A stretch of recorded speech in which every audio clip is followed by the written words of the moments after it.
Walid Phares, Fox News Middle East expert, former Trump campaign foreign policy advisor. So what would you advise Donald Trump to do about these sanctions? Keep them in place or change them? Well, David, first of all, we need to understand what really happened before even we opine on what can be done. I'm assuming, though, that the Obama administration will be informing the transition and informing congressional leaders of two important detailed questions. Number one, how did that happen? The American public doesn't know until now how that has happened.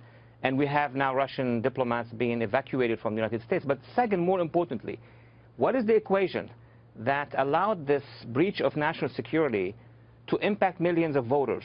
That needs to be explained. Once that is explained, then I can imagine that the transition president-elect and soon-to-be President Trump will take action. By the way, when you say explained, you don't mean a public explanation. You mean in secret, behind closed doors to Donald Trump when he's president.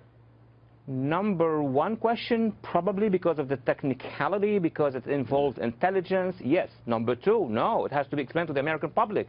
How can a voter be impacted by the release of emails? It can. But does that mean that the content of the email is not good and was released, or it was good and should not have been released? Yeah. There is a debate about that should be done. Now, we haven't yet heard from Donald Trump about these new sanctions. It's a little early. Probably before the end of the evening we will.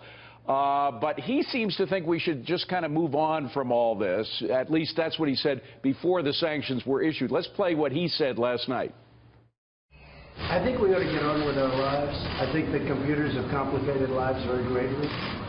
The whole age of computer has made it where nobody knows exactly what's going on.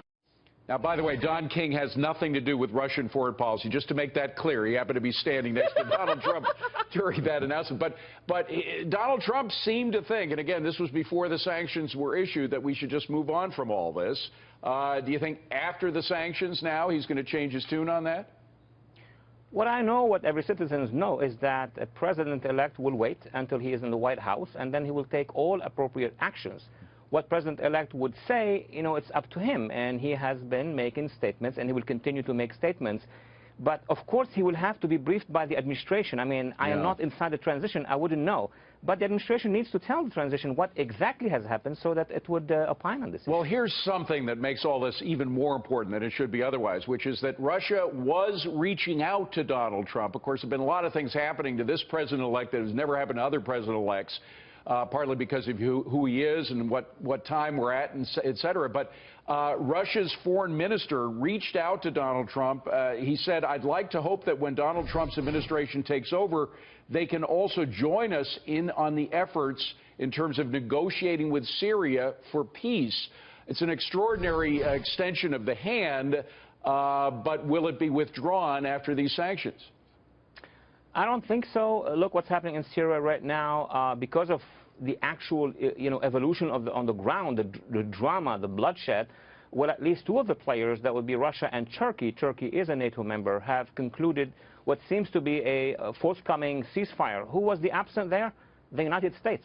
So we are in an awkward situation whereby the current administration is not present in what seems to be a kind of a resolution, and the current transition cannot do it because you have one government at a time. Walid Phares, great to see you, Walid. Thank you very much. Appreciate it.